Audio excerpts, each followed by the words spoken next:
Welcome to JD Clips. Please enjoy the short versions of our famous videos and keep learning. And don't forget to subscribe. और हम इन्हीं से जानेंगे कि ये संबल की जो आपने जो पिटीशन लगाई थी और यहाँ पर जो सर्वे का ऑर्डर हुआ था, तो इसमें ऐसा क्या हुआ कि जो ये 2 बार करना पड़ा? एक बार किया, फिर दूसरी बार किया और जो दूसरी बार किया, उसमें फिर जो है वो दूसरा पक्ष तब तक सचेत था और उसने बवाल काटा, वायलेंस किया, हिंसा की। तो थोड़ा आप हमें ज़रा आपका जो वहाँ डायरेक्ट एक्सपीरियंस रहा है, उससे थोड़ा बताएँ? सर देखिए, संबल की जो याचिका है बहुत ही सिंपल केस है। There is no complication.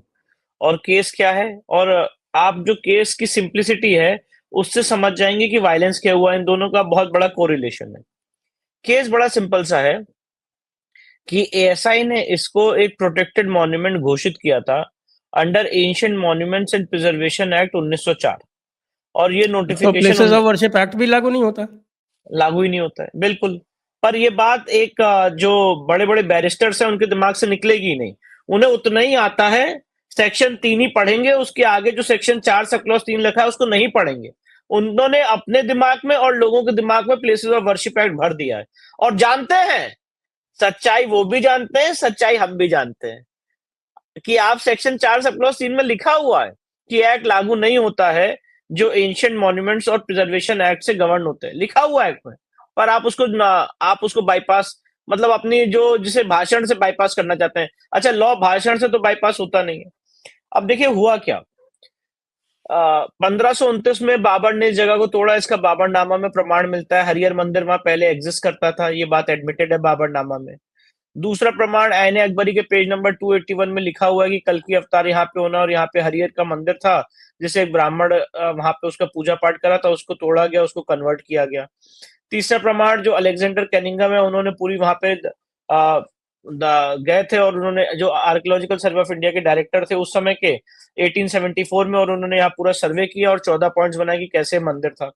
इन 3 प्रमाण है, और चौथा प्रमाण है आर्कियोलॉजिकल सर्वे का नोटिफिकेशन।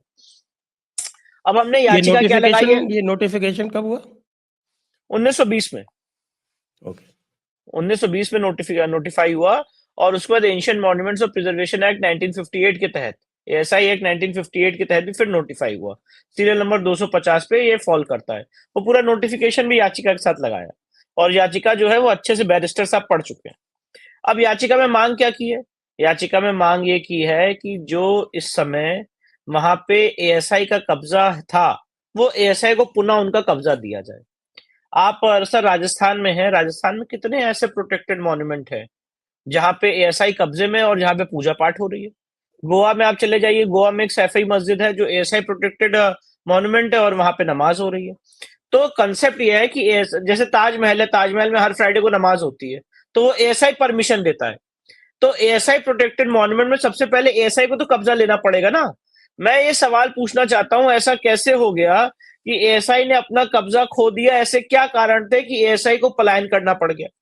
अब जब ये सारी बहुत ही सिंपल फैक्ट्स हैं जो मैंने आपके सामने 3-4 बिंदु रखे, इन फैक्ट्स को लेके हमने ये मांग की कि एएसआई पुनः अपना कब्जा वहां पे स्थापित करे, और ये याचिका कोर्ट में लगाई। 19 नवंबर 2024 को माननीय न्यायालय ने हमको सुना। माननीय न्यायालय ने इसमें जो जितने पक्षकार हैं उनको नोटिस जारी किया और एडवोकेट कमिश्नर नियुक्त किया, और कहा कि वहां का जो मौका जो बोल रहा है, स्पॉट जो बोल रहा है, उसकी वीडियोग्राफी फोटोग्राफी करके आप हमको रिपोर्ट सबमिट करिए। अब मैं सारी बातों को यहीं पे क्लैरिफाई भी कर देता हूं। सबसे पहले सुप्रीम कोर्ट के कितने जजमेंट्स हैं जो हमने ज्ञान व्यापी में भी साइट किए हैं कि एडवोकेट कमिश्नर नियुक्त करने के लिए किसी को सुनने की जरूरत नहीं है। आप देख रहे होंगे इतना बड़ा हो हल्ला मचा हुआ है, हमें नहीं सुना गया, हमें नहीं सुना गया, हमें नहीं सुना गया। भाई एडवोकेट कमिश्नर नियुक्त करने के लिए सुनने की जरूरत ही नहीं है। ये कोर्ट का अपना विशेष अधिकार है कि कोर्ट वहां पे स्पॉट क्या बोल रहा है, किसी प्रॉपर्टी का मौका क्या बोल रहा है, उसके लिए एडवोकेट कमिश्नर नियुक्त करती है। और जो लोग सिविल कोर्ट में प्रैक्टिस करते हैं अच्छे से जानते हैं कि आए दिन एडवोकेट कमिश्नर नियुक्त किया जाता है। लॉ की रिक्वायरमेंट यह है कि जब एडवोकेट कमिश्नर कमीशन करने जाए तब जो विपक्षी पार्टी है उनको भी साथ लेके जाए, जो यहाँ पे फॉलो किया गया। नोटिस बकायदा दी गई, रिसीव की गई, और उन्होंने पार्टिसिपेट किया कमीशन में। अब हुआ क्या आप देखिए, जब ये सारी बातें मेरिट्स पे हो गई तो उन्हें पता है मेरिट्स पे डिफीट नहीं कर सकते हैं, तो बलवा करना था, वायलेंस करना था। अब उसके लिए क्या रास्ता अख्तियार किया गया, आप इसको देखिए। 19 तारीख को माननीय न्यायालय ने 2:38 पे आदेश पारित किया एडवोकेट कमिश्नर नियुक्त हुए। एडवोकेट कमिश्नर ने इन्फॉर्म किया प्रशासन को और अदर साइड को कि मैं आज ही कमीशन करना चाहता हूं। प्रशासन ने और प्रशासन के साथ हम सारे लोग एडवोकेट कमिश्नर की अगुवाई में वहां पे 6 बजे पहुंचे इस तथाकथित मस्जिद में, एलिज्ड मॉन्यूमेंट में। और 6 बजे जैसे ही वहां पे कमीशन करना शुरू किया तो उस समय ये निर्धारित हुआ था कि मस्जिद कमेटी के वकील होंगे, 4-5 लोग होंगे मस्जिद कमेटी के, और हम जो 3-4 वकील हैं, हम लोग इस कमीशन की कार्रवाई में मौजूद रहेंगे। धीरे धीरे जो समाजवादी पार्टी के वहां पे मेंबर ऑफ पार्लियामेंट है वो घुस आए। कोर्ट की प्रक्रिया चल रही है, कोर्ट की प्रोसीडिंग चल रही है, आपने कैसे इंटरफेयर किया? जो वहां के लोकल एमए थे वो घुस आए, 400 से 500 लोग घुस आए और कहने लगे, और बाहर भीड़ जो है 19 तारीख की स्थिति बहुत गंभीर थी। बस उस दिन पत्थर नहीं चले क्योंकि उस दिन कोर्ट का ऑर्डर हुआ था और वहां पे तुरंत जाके कमीशन हो रहा था, वरना पत्थर तो उस दिन भी होगा चलता। ना, पत्थर मौका जमा नहीं करने मिला का मौका नहीं पत्थर मिला जमा होगा। करने का। तो 19 तारीख को बाहर नारे तकबीर अल्लाह अकबर के नारे लग रहे थे, भारी मात्रा में भीड़ ने घेर रखा था और पुलिस प्रशासन ने काफी कंट्रोल किया, नहीं तो उस दिन भी जान बचाना बड़ा मुश्किल था। और ये हम लोगों को धमकी दी जा रही थी कि आप लोग यहां से चले जाइए, नहीं तो हम भीड़ को कंट्रोल नहीं कर पाएंगे और जो करना हो आज ही कर लीजिए, इसके बाद दोबारा नहीं आना है। और उस रात में जब 6 बजे पहुंचे थे तो फोटोग्राफी नाइट विजन की हो पाई, पर आंशिक हो पाई, कंप्लीट फोटोग्राफी नहीं हो पाई और इस तरह की हालत भी चल रही थी, तो वहां से हम लोगों को निकलना पड़ा, जाना पड़ा। इसके बाद एडवोकेट कमिश्नर महोदय ने, अब आप एक बात और बता दूं, कोर्ट का आदेश क्या है 19 नवंबर का, कि एडवोकेट कमिश्नर को नियुक्त किया जाता है, वो फोटोग्राफी वीडियोग्राफी करें और कोर्ट के समक्ष रिपोर्ट दाखिल करें अपनी 29 नवंबर तक। ये आदेश है कोर्ट का। तो कोर्ट का ऑर्डर जो है 19 नवंबर से 29 नवंबर तक प्रभावी है। आपने ये भी बहुत सारे आर्गुमेंट सुने होंगे कि एक बार कमीशन हो गया तो दोबारा कमीशन करने के लिए कहां से परमिशन दी डिस्ट्रिक्ट मजिस्ट्रेट ने? भैया डिस्ट्रिक्ट मजिस्ट्रेट ने परमिशन दी ही नहीं। 23 तारीख को जो 24 तारीख को कमीशन हुआ, उसकी नोटिस एडवोकेट कमिश्नर ने 23 तारीख को सारी पार्टीज को रिसीव कराई और एडवोकेट कमिश्नर ने अपनी नोटिस में यही बात लिखी जो मैं आपके सामने बता रहा हूं कि नाइट में आंशिक फोटोग्राफी हो पाई और काफी विरोध हो रहा था, नारे लग रहे थे और इस विरोध के कारण और ये बोला जा रहा था कि आप यहां से चले जाइए, नहीं तो भीड़ को नहीं रोक पाएंगे। इसके वजह से कमीशन अपूर्ण होगा, पूरा नहीं हो पाया और दोबारा हम 24 तारीख को सुबह 7 से 11 के बीच में कमीशन करेंगे। इस नोटिस को मस्जिद कमेटी के वकील ने, जफर अली ने रिसीव किया बकायदा 6:30 बजे 23 तारीख को। एकदम रिकॉर्ड से फैक्ट आपको हुबहू बता रहा हूं, उसका कोई कंट्रडिक्शन नहीं है। और 23 तारीख को ही ये योजना बन गई कि 24 तारीख को कमीशन नहीं होने देना है। अब जो एडवोकेट कमिश्नर की तरफ से कम्युनिकेशन आया, उन्होंने हमें ये बताया कि 24 तारीख को 24 नवंबर को आपको सुबह 6:30 बजे कोतवाली पुलिस स्टेशन पहुंचना है और सारे वकीलों को भी ये इंफॉर्मेशन दी कि 6:30 बजे पहुंचना है और प्रशासन की अगुवाई में हम लोग वहां पे परिसर में जाएंगे कमीशन करने। काफी भारी मात्रा में वहां फोर्स लगाई गई थी, सारा एरिया कॉर्डन ऑफ किया गया था। 6:30 बजे हम लोग पहुंच गए। मैं, केंद्र सरकार के वकील, राज्य सरकार के वकील और जफर अली साहब लेट आए 1 घंटा, वो आए 7:30 बजे। अरे साहब मैं तो लेट हो गया था, जरा ये है वो है। फिर उसके बाद हुआ कि चला जाए कमीशन के लिए। District magistrate, SP, circle officer, SDM, हम चारों वकील एक साथ गए हैं कोतवाली पुलिस स्टेशन से वहां पे उस स्ट्रक्चर में कमीशन करने के लिए, जिसकी बकायदा वीडियोग्राफी फोटोग्राफी की गई है। अब आप ये बताइए यहाँ नारे कहां लगे? कोई नारा नहीं लगा। 7:30 बजे से लेके 11 बजे तक एडवोकेट कमीशन हुआ, 7:30 बजे से लेके 11 बजे तक। और सर करीब 45 मिनट बाद जब हम 8:15 पे वहां पे मैं अपनी आंखों से देख रहा हूं कि इतनी भारी मात्रा में पुलिस के ऊपर पथराव किया जा रहा है, गाड़ियां फूकी जा रही हैं, बाइक जलाई जा रही है, टीयर गैस चल रही है। उस टीयर गैस का असर भी हम लोगों पे आ रहा है क्योंकि पूरी आंखें जल रही हैं आपकी। इन सब के बीच में हम लोग वहां पे फोटोग्राफी वीडियोग्राफी कर रहे हैं और जो कोर्ट का ऑर्डर है उसकी कंप्लायंस कर रहे हैं एडवोकेट कमिश्नर महोदय की अगुवाई में। अब क्या होता है आप सुनिए, जब ये सारी चीजें अब कमीशन के अंदर क्या हुआ क्या मिला वो तो अभी मैं बता ही नहीं रहा हूं, वो तो एडवोकेट कमिश्नर महोदय अपनी रिपोर्ट में करेंगे। अभी आप बात इसको देखिए, जब ये सारी चीजें हो गई तो 10:30 पौने 11 बजे करीब, क्योंकि बहुत ज्यादा सिचुएशन वहां पे आउट ऑफ कंट्रोल हो रही थी, बहुत ज्यादा, मतलब इसको शब्दों में बताना मुश्किल है। शायद 25-30 हजार लोग होंगे, शायद 50,000 लोग भी हो सकते हैं, कोई अनुमान नहीं किया जा सकता है। चारों तरफ से गलियों में पथराव, आगजनी और पुलिस के ऊपर आप कह सकते हैं फायरिंग और पथराव, ये सारी चीजें चल रही थी। सीओ साहब को गोली लग गई पैर में, कितने पत्रकार जो थे जो कवर कर रहे थे वो घायल हो गए, एडीएम साहब का पैर मुड़ फ्रैक्चर हो गया, जो पीआरओ थे एसपी के उनको चोट लग गई, ये सब चल रहा था, बराबर खबरें आ रही थी। जब 5 गलियां हैं जाने की, वहां पे 4 गलियां भारी मात्रा में ये हालत चल रही थी।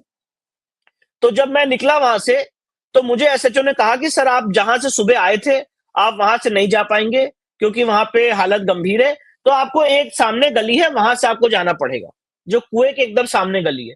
तो मेरे को वो वहां से खुद ले जा रहे थे स्वयं, मैं वहां से, और पूरे मीडिया चैनल्स वहां पे खड़े हुए हैं, सब लोगों ने उसकी बाकायदा रिकॉर्डिंग की है।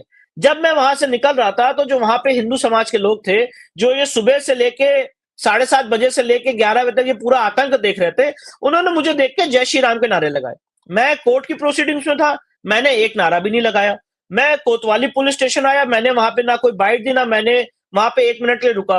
कोतवाली पुलिस स्टेशन में मैंने एक सिंपल सा स्टेटमेंट दिया है कि एडवोकेट कमीशन की जो प्रोसीडिंग्स हैं वो कंप्लीट हुई हैं, फोटोग्राफी वीडियोग्राफी का काम अभी पूरा हो गया है और अब महोदय जो है वो अपनी रिपोर्ट कोर्ट के समक्ष दाखिल करेंगे। इतना ही स्टेटमेंट है और इसके बाद मैं जो है वहां से एग्जिट हो गया, संभल से मैं चला आया। अब इसको क्या आप सोचिए, मतलब कोई आदमी कितना झूठ बोल सकता है। जो बड़े बड़े नेता हैं, अखिलेश यादव जी, जो कांग्रेस के एमपी हैं, जो वहां के लोकल एमपी हैं, एमएलए हैं, जो आप ओवैसी साहब हैं, ये जितने लोग हैं, इन्होंने क्या झूठ फैलाया? इन्होंने झूठ ये फैलाया और एक समाज के, एक समुदाय के मस्तिष्क में ये बैठा दिया है कि जो 5 लोगों की जाने गई हैं, ये विष्णु शंकर जैन की वजह से गई है। और क्यों गई है? क्योंकि विष्णु शंकर जैन वहां पे नारा लगाते हुए गया जय श्री राम के, और एक मॉब को लेके गया। ये देखो किस तरह से चल रहा था, इसकी वजह से 5 लोगों की जाने चली गई। अब उसका क्या रिजल्ट हो रहा है? उसका रिजल्ट ये हो रहा है आज जी। कभी अखिलेश यादव ने एक ट्वीट किया है, उसमें आपकी फोटो है जी और साथ में ये भी लिखा है, जिन्होंने बवाल शुरू किया और जो पहले पहल फसाद की वजह बने, उनकी तस्वीरें कब लगेंगी। और रेफरेंस उसको है ना, वो दंगाइयों की तस्वीरें वहां लगाई जी हैं उसमें। जी। तो तो ये वो यही अखिलेश चाहते हैं। यादव जैसे जो पूर्व मुख्यमंत्री हैं वो लिख रहे हैं, आप देखिए जरा कितने रिस्पॉन्सिबल हैं। और मतलब आप क्योंकि हद हो गई, आपकी इररिस्पॉन्सिबिलिटी की हद हो गई समाजवादी पार्टी की मीडिया सेल की, और उन्होंने पूरा ट्वीट किया बकायदा कि दंगा जो है वो मेरी वजह से हुआ। आप ये सोचिए सर, फैक्ट्स बता रहे हैं, सारे मीडिया चैनल्स वहां पे खड़े हैं, रिकॉर्डिंग कर रहे हैं। जब मैं वहां से निकला हूं, पूरा बकायदा लाइव चल रहा है कि विष्णु शंकर जैन इतने बजे यहां से निकले और इनको यहां से निकाला जा रहा है, हालत इतनी खराब है। तो आप उस समय सोचे, और मैंने नारा भी नहीं लगाया और आप झूठ बोल रहे हो कि मैंने नारा लगाया और मेरे नारा लगाने की वजह से दंगा हो गया। और ये बताया गया कि नारा लगाते हुए कमीशन करने गए जिसकी वजह से ये हालत हो गई। मतलब एक आदमी होता है झूठ और एक होता है मतलब झूठ की भी हद। तो ये झूठ की भी हद है। मतलब और कहने आपको का उनका पता है, मतलब ये है कि वो पत्थर और गोलियां जो हैं वो इस एंटिसिपेशन में रख लिए गए थे कि साहब आप नारा लगाएंगे। नारा लगाएंगे। और आप सब ये सोचिए आपने किया क्या है, आपने पूरे एक वर्ग को भड़का दिया है और ये कभी अब उनके दिमाग से नहीं निकलेगा। सारे वर्ग के दिमाग में भर दिया गया है कि जो 5 लोगों की जाने गई उसका जिम्मेदार मैं हूं। और उनका यही है कि उनको देखिए, वो जानते हैं कि जो मैं केस लड़ रहा हूं वो मैं लड़ता रहूंगा। तो बार काउंसिल में एक्शन हो, अलग अलग तर्क दिए जा रहे हैं, क्योंकि वो ये चाहते हैं कि कैसे भी करके जो हम लोग केसेस लड़ रहे हैं इनकी आवाज को दबा दिया जाए। इनकी आवाज को दबाना है तो क्या करना है, या तो इनको मरवा दो, एलिमिनेट कर दो, इनकी हत्या की साजिश कर दो जो की भी जा रही है और जो पहले की भी गई, और उसके अलावा इनको इस केस से हटाओ। वो केस के मेरिट्स में नहीं बात करना चाहते हैं। अगर आप उनसे पूछेंगे, मैं एक बात पूछना चाहता हूं, यहां पे हुआ क्या? हुआ तो कुछ भी नहीं सर। कोर्ट ने एडवोकेट कमीशन का ऑर्डर किया था, वीडियोग्राफी फोटोग्राफी की थी। आप कोर्ट के ऑर्डर को अगर आप सेटिस्फाइड नहीं हो, आप हायर कोर्ट जा सकते थे, हाई कोर्ट जा सकते थे, सुप्रीम कोर्ट जा सकते थे। कोई ऐसा ऑर्डर ही नहीं है जो आपको प्रेजुडिस कर रहा है, या अभी कोर्ट ने कोई फाइनल निर्णय तो लिया नहीं।